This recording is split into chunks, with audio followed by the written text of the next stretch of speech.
Welcome to Cook Serve Delicious 2 and my continuing attempts to do all the Chef for Hire events at all the restaurants and get a medal each time, preferably gold, but sometimes I'm not that good. This time around I'm going to start To Sebucosto 1991,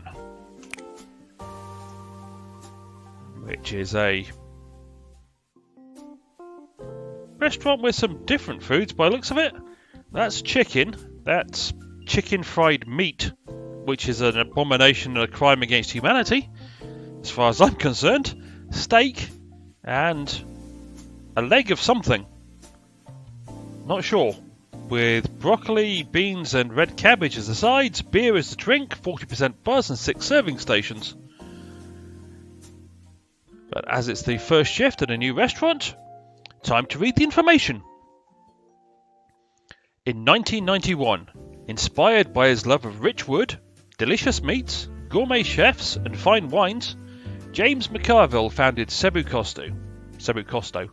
By 1994, McCarvil's restaurant empire had grown to consist of 42 exclusive locations in the most luxurious cities in the world.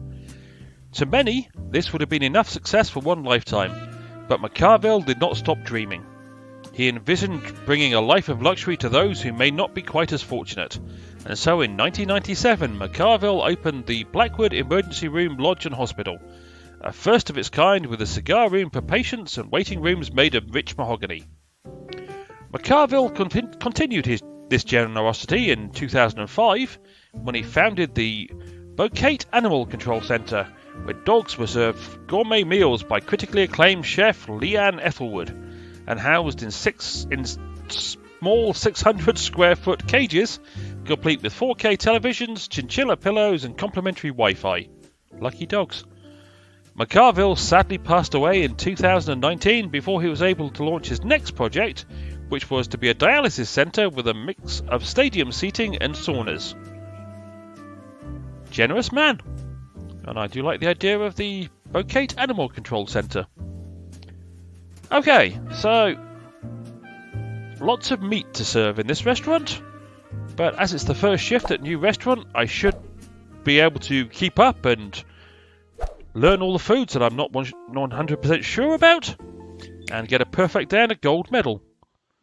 So, okay, this is prime rib, apparently. That's what that food was that I wasn't sure of.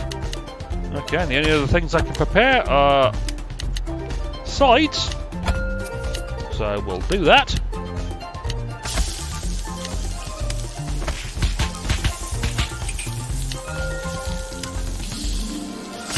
A well done T-bone being ordered by somebody.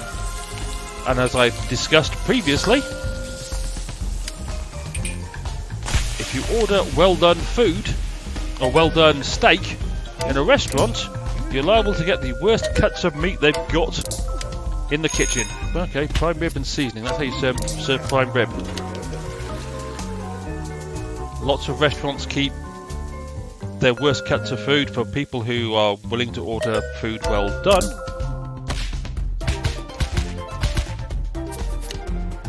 So you're better off, if you like your food well done, to order it to be done medium well, because that way you'll get a better bit of meat. But it's your choice. If you really want your food overcooked and all the life cooked out of it, then order your food well done and eat the rubbish meat that they're willing to serve you.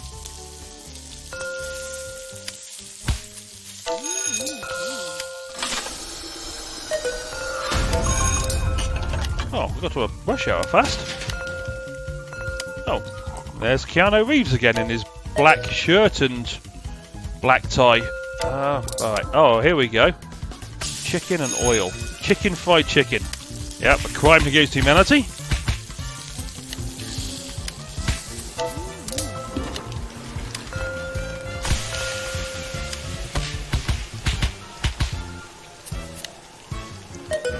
Okay. Okay, I've got to serve it. Chicken with gravy. That looks disgusting.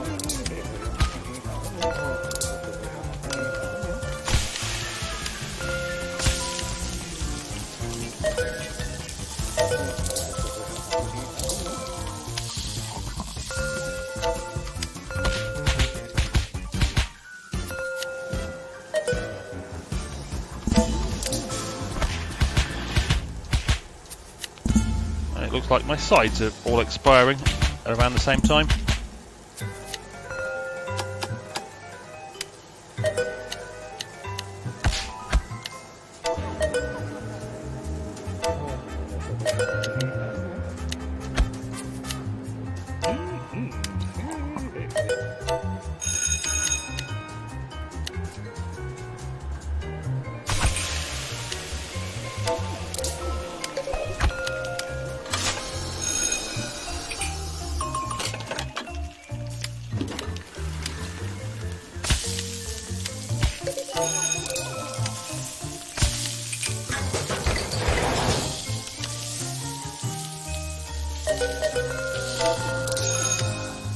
Okay, more fried chicken. I still think that's a crime against humanity to do that to any piece of meat, is to fry chicken in chicken sauce. Oh, my prime rib has expired.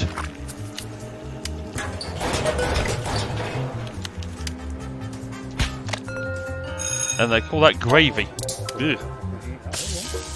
Gravy should be relatively brown.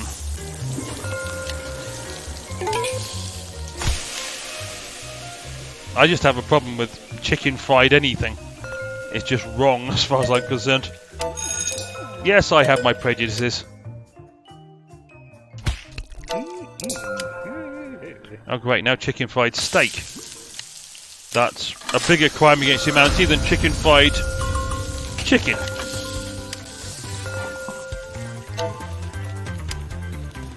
Not that you can really rate crimes against humanity on different scales, because crimes against humanity are literally crimes against humanity.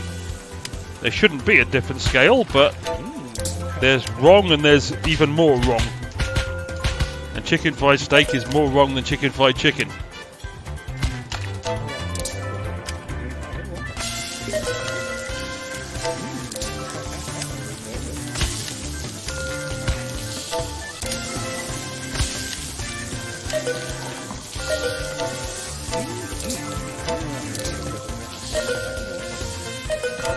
I'm still in a rush hour.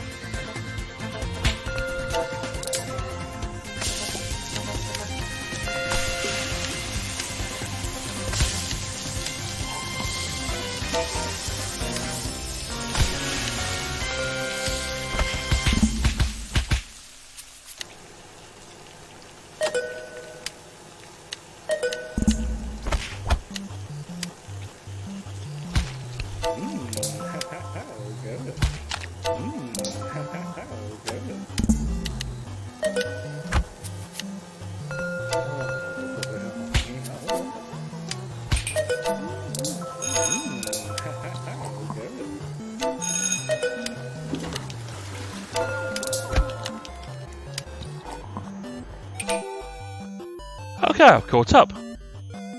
It's a very differently decorated restaurant. And here's Pablo Escobar waiting for a steak in my restaurant. There you go, Pablo. If he's not Pablo Escobar, he's certainly a wannabe Pablo Escobar with that look.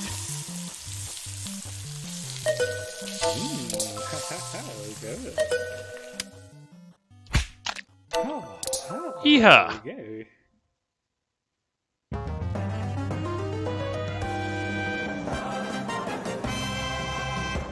A nice perfect day, a nice gold medal. Okay, I unlocked nothing. But I did get 2 emails. But I'm just curious what the subsequent shifts of Sebucosto 1991 look like. Okay, dessert, steak, beef Wellington chicken, that's relatively reasonable for me. Okay. Shift number 3, I no idea how to do that food. And that food turns up on shift number 4. I can do quesadillas, okay, but... Oh, fajitas. Okay, well, by shift number 7, I'm really going to probably be struggling at that restaurant. Oh, good to know that my future doesn't look bright. Okay. Emails. Sweet dance moves, page 12. Slithering centrifuge. Okay, so this one is called the slithering centrifuge. Do a quarter rotation with your wrist as you arc your back about 25 degrees to the lateral. Start with the right arm first. Then as you arc the peak maximum, start transitioning your left arm like the November sun move. Move it, but make it a subtle move. You don't want to telegraph your wicked spin turn too early. Now as your wrist makes contact with your left hip, give it a little shake and clench your buttocks upwards 10 degrees. For family or fun gets-togethers, I recommend no more than 10 degrees, but for dance clubs, feel free to go up to 30 degrees depending on your relationship status. Now bring it all home and transitions to a New York shakedown if you're feeling up to it. Once you reset, start with the left arm and do it inverse style, adding a "Who lad" shout if you're up to it. And that's the slithering centrifuge. Let me know if you have any questions. I'd love to hear how it goes in practice. J. Javista, extension 8890. Yeah, not trying that one. Raising money for a children's book. Hello everyone. I am now accepting donations to aid in my creation of a brand new and special children's book which is inspired by my experiences in this very building. The book will teach children valuable lessons such as the importance of eating vegetables, being honest, and making the lives of wealthy upper floor residents a living hell in the name of cosmic justice. Leave any donations in my mailbox. Franny, extension 5505. Okay, I'm sounding quite nice up to the point of making the lives of the wealthy upper floor residents a living hell.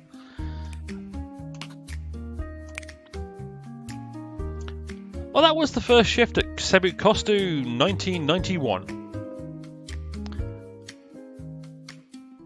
It's going to be different, that restaurant, I think, but I'm sure I'll get used to it. That's where I'm going to end the episode. As always, I hope you enjoyed, and hopefully I will see you down the road for more Chef for Hire events in Cook Serve Delicious 2. Cheerio!